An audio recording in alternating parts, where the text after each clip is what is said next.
Pain, உனக்கு உடம்பு சரியில்லையா? இல்ல தலையில அடி ஏதாவது பட்டுச்சா? இல்லையே. ஏன்டா அப்படி கேக்குற? இல்ல, எப்பவும் வந்தோன்னு ஒரு டைலாக் சொல்லுவியே, feel pain, accept pain and no பெயின்னு. இன்னைக்கு இன்னும் சொல்லலையே, அதான் கேட்டேன்.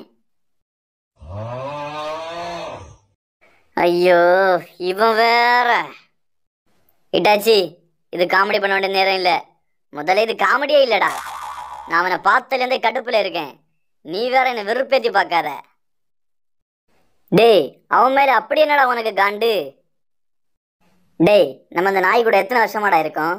நமக்கு இந்த பாவாடை எடுத்து கொடுத்துட்டு இதான் ஸ்டைலுன்னு சொன்னான். நேத்துக்கு வந்த பையலுக்கு பேண்ட் ஷர்ட் எடுத்து கொடுத்துருக்கான்டா. இத பார்க்க பார்க்க என் வயிறு எரியுதுடா. கிசாமே, ஆளு பார்க்க டம்மி பீஸ் மாதிரி இருக்கான்னு நினைக்கிறியா? அதான் உண்மை. இவன் டம்மி பீஸ் தான். ஆனா அவன் கையில